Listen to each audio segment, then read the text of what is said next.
So guys, welcome back to the channel. This is the Ian West Network, and today we're doing a comparison between the Soundpeats Clip 1s and the Earfun Clip 2s. Now, both of these earbuds in their own right are decent for what it is that they offer, but some features may not be there that you want, which one earbud may have more than the other. So that's the comparison that we're actually going to do today. Just so you know, timestamps are in the description if you want to skip to a particular part, but for the people that want to stay for the whole thing, you always appreciate you watching these videos. So let's start with the Soundpeats Clip 1s. 12mm drivers. You can see these specifications on the screen. They do have LDAC, AAC, and SBC for the codecs, Bluetooth 5.4. You're getting 8 hours per charge and up to 40 with the case, so technically 32 hours with the case, 8 with the actual buds themselves. They are IPX5 sweat and water resistant. Weight, you can see right here, 55.5 G total with the case. I mean, it's not heavy at all. To be honest, me just saying that, it's just talking about the specs, but they're very light inside the pocket, and you're not even going to notice them when you're in your pocket, to be honest with you.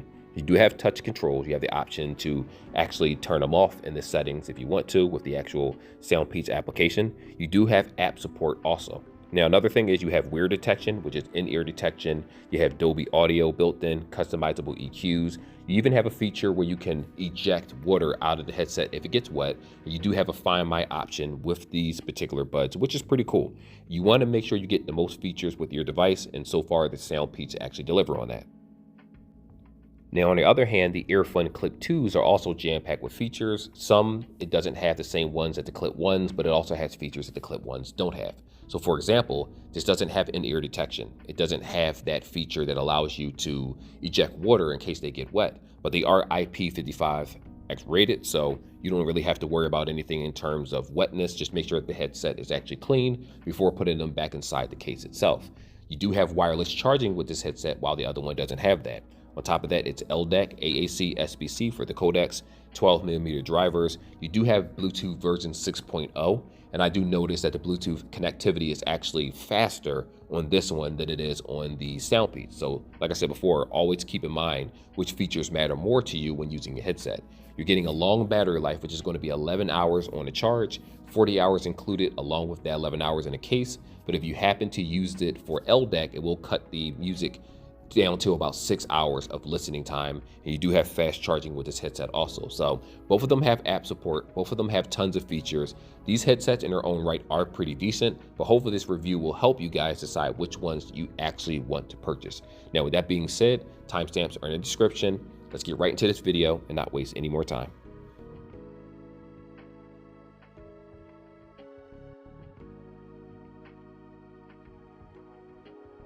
Now, when it comes to the fit and feel, I'm more of a fan of the Clip 2s, which are the Earfuns, while my wife is a fan of the Clip 1s, which are the Soundpeats.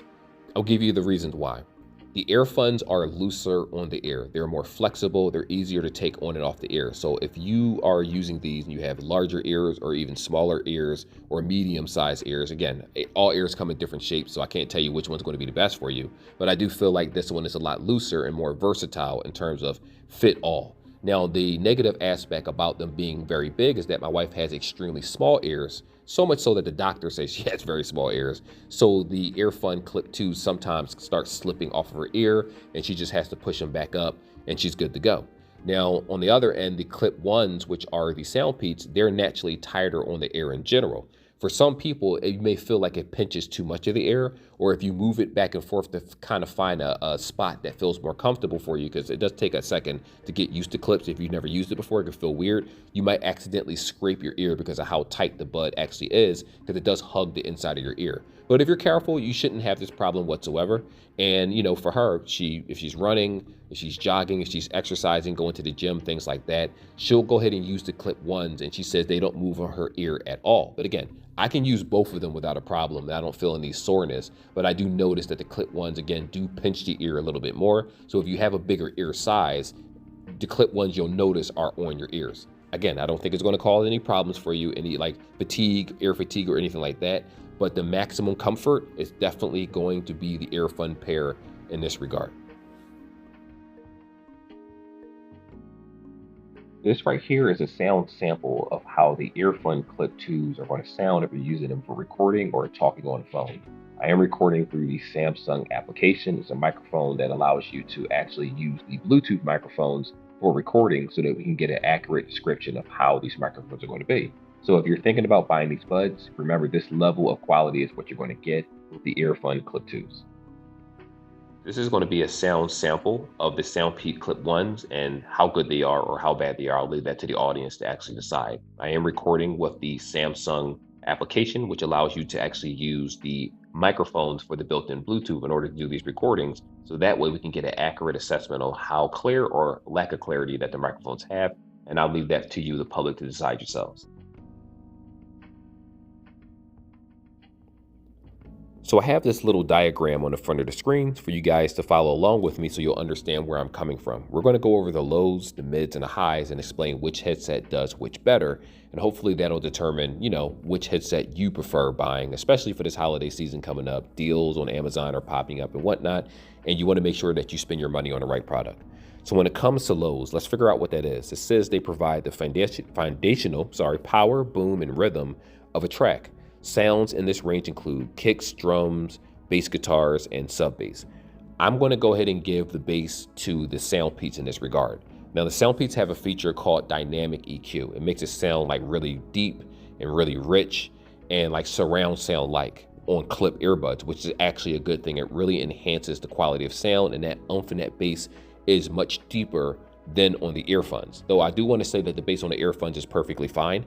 You can pretty much go ahead and go to the application and switch the bass. You can have a custom EQ and switch that around as much as you like, but the heaviness of the bass just doesn't quite compare to the Clip 1s. But don't click off this video so far, because this part is going to make more sense as we keep going. When it comes to the mids, this is a prominent part of the spectrum for human ears. It says containing the body of most instruments, melodies, and vocals. The Earfun, hands down, do a much better job when it comes to vocals, when it comes to melodies, when it comes to instruments in general. When they mesh together, it sounds crisp, it's very high quality. So much so that I normally use the Earfuns on multi-point. I don't use it on LDAC. LDAC would give it even cleaner, sharper audio, but I actually prefer the multi-point so I can switch it over to my Nintendo Switch and use it with my actual phone device. As you turn the volume up and down, the audio it doesn't really break up at all whatsoever with the Earfuns. It just sounds very, very sharp.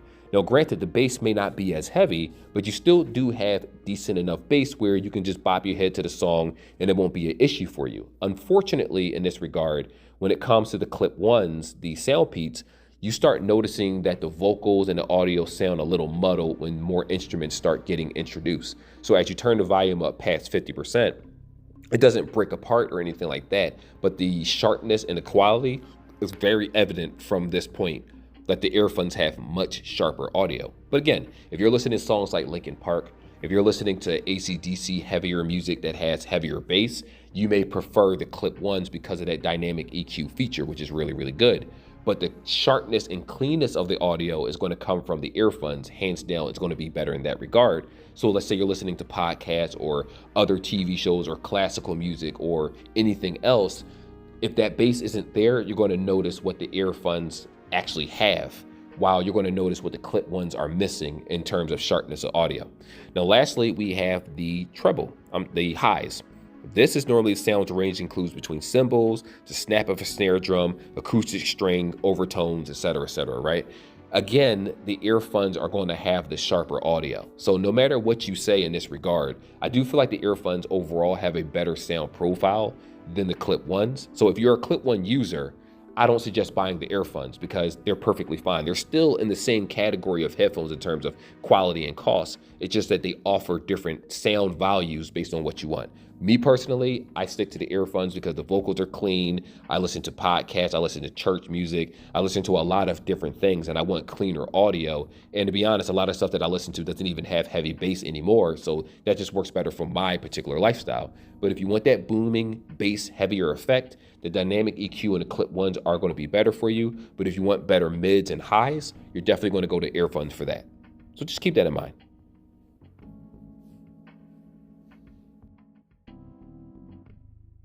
So when you first sign into the Soundpeats application, you're going to be greeted with the headset. You click on the one that you have, and you'll see the battery life for the left side, the right side, and of course the case. You have the option right below it for Dolby Audio, which is optional to use. Personally, I say use it because it does actually enhance the sound.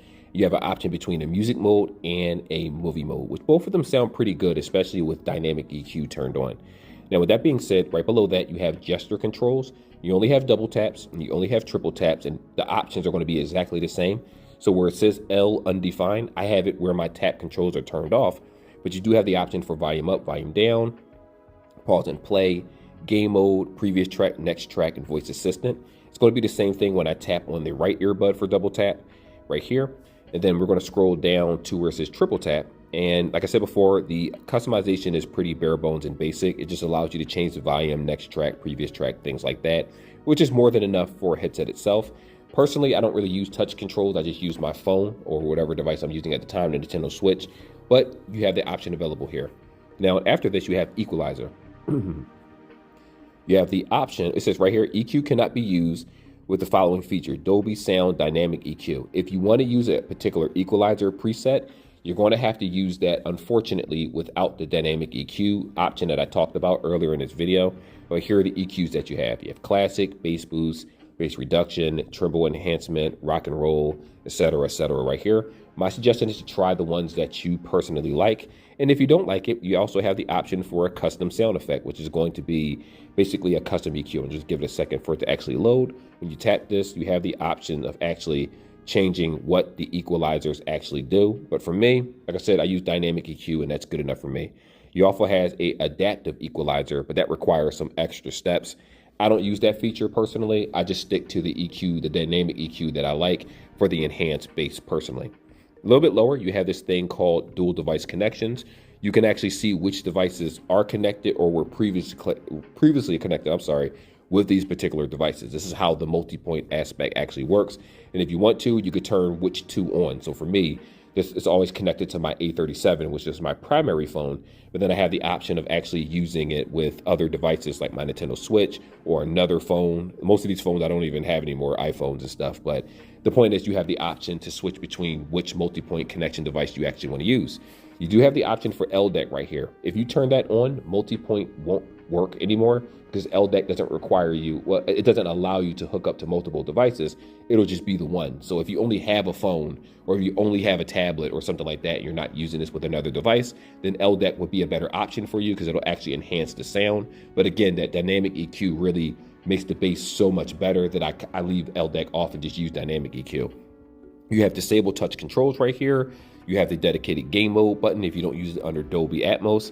And ear detection, which means if I take the earbud out of my ears, it'll stop the music. If I place it back inside it, it'll resume whatever it is that I was playing. Some headphones have these. A lot of them at this price point don't have in-ear detection, which is optional to use. Some people find it to be annoying. I actually love the feature, so I personally leave it on. You also have a drainage function feature. So if you're outside in the elements, your headset gets hit with rain, you hit drainage function and it'll drain whatever water outside of the headset to preserve it. And then once it's done, you could just place them back inside your ears. Personally, I say dry them off before putting them inside the case because the case itself is not IP rated. It's just the headphones that are. You also have the option for the fine earbuds, the user guide, device info, firmware upgrade. And if you look at the bottom of the screen where it says explore, this is the last part that I'll show you. This right here shows you the different types of white noise that you have that you can choose. You just want to listen to noise in the backgrounds and whatnot. You also have the option for EQ space. I don't personally use this one right here, but some people have their own EQs that they use for certain headsets under the Soundpeats family, and then you can test those out and you can actually enhance your sound without having to do a custom EQ yourself, which is just really cool that they do this. Now, with that being said, this is the level of customization that you're going to get with the Soundpeats Clip 1s.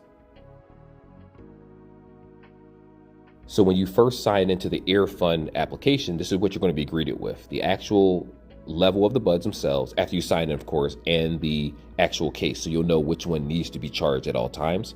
You actually have the option for the name of your buds, which it actually allows you to change the name of the buds if you want to, but I'm going to just go ahead and leave it Earfun Clip 2 for right now. No need to change it. You have a dedicated gaming mode, though it is a little bit unstable if you choose to use that. Now, personally, I haven't had any issues with connectivity when switching over to the gaming mode. It works perfectly fine, but depending on what area you're in or where you're going, sometimes interference can cause a little lag latency for some people. But again, I've had a pretty solid experience, so I have no complaints over there. For the audio, though, you have three options. You have theater mode, which explains what it does right here, creating an immersive surround effect and revealing more sound details. Privacy mode, which helps reduce sound leakage and helps you perceive your surroundings better. Privacy mode is perfectly fine for outside, but to be honest with you, if you have these clips in and you're outside, just turn the volume down a little bit, and that'll pretty much also solve the problem of you being able to hear things around you. The sound effects, the game sound effects, though, faster footsteps, improved sound for making immersive gaming experience even richer, which it does do a pretty good job. If you use this with Call of Duty Mobile or other games that require you to really pay attention to the sounds around you, it does enhance it a lot more, which is a really cool feature. But, you know, realistically, if you're outside in the elements and using these features, it's more so better catered to a more quiet area so you could be enveloped in the music or gaming experience, whatever it is that you're doing. You do have some bass options right here with the preset equalizers. We're going to go ahead and tap that for you. I normally leave mine on bass boost, but you do have the option for treble boost, default, bass reduction, treble reduction, vocal enhancement, you know, rock, pop, country, R&B, classical, jazz, electric dance. I can keep going, but these are all the options that you have right here. And for the person that actually likes their customizable EQ, you do have the option of having multiple custom EQs if you choose to. I just happen to click one right here to show you what it is I did from the last test when I first used this headset, and it works pretty well. My suggestion, though, is to just, you know, play around along with the EQ to find a sound that you want. But the sound profile overall for this is going to be pretty clear and concise, so you're pretty much good to go in that regard. Now, with customizable controls, you have the option for disable all controls, which is what I normally keep it on. But for this video, I'm going to take that off. And it says right here, you can wow, I didn't even realize this before. You can actually disable the right ear, or you can disable the left ear. If you just don't want to have one of them instead, and you want to use the left ear primary or the right ear primary, you have the option to do so. Or you can disable them both, or you can use both of them for customization. So you have one presses, which does volume up, down, previous track, next track, pause, play, voice assistant, and disable. That's the level of customization for that one. Double presses allow you for, you know, volume up, pause, play, next track, voice assistant, disable, same thing. Over here we have the triple press, and this one does volume up, volume down, same thing. But also you can also do game mode, redial, privacy mode, and a disabled also. So it adds a couple more features for the triple press. And then lastly, we have the long press, which is going to have the same customization, it seems, as the triple press, which is not bad. So you do have a bigger customization option with this headset than with the Soundpeats. So there's that. Right here, you have the call buttons. And normally, you know, it's funny, normally with call buttons, they don't let you change that, but this one actually does. So you have the option for answer, transfer the call, mute microphone, or disable it. And then down here for long press, you could either hang up, answer call, reject, mute microphone, or keep going. It'd be funny to mute somebody in the middle of a conversation if you choose to use it that way. But yes, this is the level of customization when it comes to the actual controls themselves. You do have a AI translator right here. You do have to set that up yourself in order to use it. So, you know, it's a cool feature if you choose to use it. But what I'm going to try to do right now is get out of this. I don't want to talk about this at the moment. There we go. But again, you do have an AI translation. You do have dual connection right here. And you can actually connect multiple devices through the application itself. So if you go to the app, you already have a headset connected. You would hit connect new device. It's going to automatically put the headset back into pairing mode. And then you can go to the settings of whatever device that you want to use and then connect that through multipoint if you choose to. You have a low power mode. I don't use this personally. It says after enabling, battery life will increase by about 25%, but the volume will be reduced by 3 dB, the decibel amount. So your maximum volume will be a little bit lower, but it would actually promote longer battery life for your headset. But because this headset has such a great battery life anyway, I'm not really concerned about that. But the option is available for the person that wants to do that. That may be a little harder hearing, or you may have some issues with your ears and you feel like the music overall is a little too loud. That feature will help you out right there. Bluetooth audio right here, you have the option for stable connection first. This one, I always keep that on because I use this along with the multi-point. But if you use LDAC, you won't be able to use multi-point and LDAC at the same time. So LDAC will give you sharper audio, cleaner audio, much sharper than what it already is. And it's actually pretty sharp already. But if you leave that off, you can still use the multi-point feature, which is mainly what I do. You have voice prompts, which only does English, Japanese, German, and Chinese Mandarin. I leave mine on English, to be honest with you. And most of the time, I actually turn the voice prompts off because I don't really want to hear that, because I don't really do touch controls. I just use the headset as a listening device, and that's pretty much it. You have hearing health right here, which this is cool. This is a volume limiter for hearing. So again, let's say you're more deaf in the left or the right ear, you have the option of balancing it off left and right to choose how you want to do that. You also have the maximum limit. So let's say I have a child and I want them to have a pair of clips. You know, children don't pay attention to the volume of stuff and they can make their ears get blown out. You have the option of turning this down to the maximum 50% volume. So what happens even if they blast the headset, it's only going to go to a certain volume. My suggestion, though, is to try this feature out first to determine how high you want the headset to go, so that when you give it to said kid or whoever you want to give it to, the volume control will already be preset and you'll know if it's too loud or not. You don't want them to test it out themselves. That's how people get their ears damaged. Right here, you have a automatic shutdown feature, meaning if you use the headset for a certain amount of time and there's no like response or music or anything playing, it'll shut down on its own. I turn that completely, when it says no automatic shutdown, I turn that off. When I want to be done with the headset, I just put it back inside the case. But for the person out there that may forget and wear the headset for long periods of time and they're trying to preserve their battery life as long as possible, this is a pretty cool feature. You do have a Find My section right here where it'll actually play the sound tones for the left or the right earbud, depending on which one it is that you're looking for, if not both. You have the option of deleting current devices to this and factory restoring the headset for the next person to use if you want to. So it does have some very decent customization. I do want to say that the customization for the Earfun is a little bit deeper than the Soundpeats, but at the same time, the Soundpeats has the drainage air function and the in-ear detection, so that may be a feature that you prefer. So it's all about preference at this point, but both of them do have pretty solid customization. Now, personally, I like the Earfun 2s a little bit more than the Clip 1s, but my wife actually likes the Clip 1s more than the Earfun 2s. Let me give you two reasons, valid reasons, to why we feel this way. For me, the Earfuns are looser on the ears because I wear headphones for long periods of time. When the headset says 10, 11 hours of battery life, that's how long I personally wear it. I work all the time. I'm always in situations where I'm sitting in front of a computer or I'm doing multiple things with my devices. So the longer the battery life, the better for me. It has very clean audio. The app customization is nice and all, but I don't really go into the app like that. I more so use the profiles as is, and it's just good for me. It works well for me. Now, for my wife, on the other hand, she likes the in-ear detection. When she takes the earbud out of her ear, it pauses the music, and then she can put it back in, and it resumes whatever it is that she's watching. Sorry, not washing, watching. She also likes the fact that there's a drainage feature. So when you go outside in the rain or you get a little wet, your ears, she can tap that feature. It'll drain out little driblets of water, whatever's in the earbud, and then she can wipe it down and not really have to worry about anything else. She's simple and she likes what she likes. On top of that, the fit of the Clip 1s are a little tighter than the Earfuns, and that works for her because she has smaller ears. She said the Earfuns actually slipped off her ear a little bit over time. Me, I don't have an issue with either one of the buds slipping off, but I do feel like the Earfuns are a little bit looser and they don't pinch the back of the ear as much. Again, the sound profiles are fine the way that they are. One is better at bass, one has cleaner vocals. It really depends on what it is that you want. And hopefully this guide actually helps you decide which one to buy. Now, I do want to just add this little tidbit in there. I'm just a guy on YouTube. I don't get paid to make these videos. They may send me videos, send me products in order to do this type of comparison, but I don't make $1 from it unless you guys use this video. I'm not asking for no money. What I am asking you guys for, though, is to watch other people's videos talking about both these earbuds, so that way they can get the recognition they need, because these are both good buds in their own right.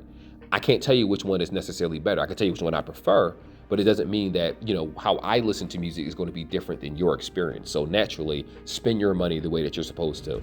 Research the buds, research what they do, research everything, and then that way you can come to an informed decision so that you won't regret your purchase. Anyway, with that being said, like and subscribe like always. I will see you guys in the next video. Till then, take care of peace, God bless, and I am out.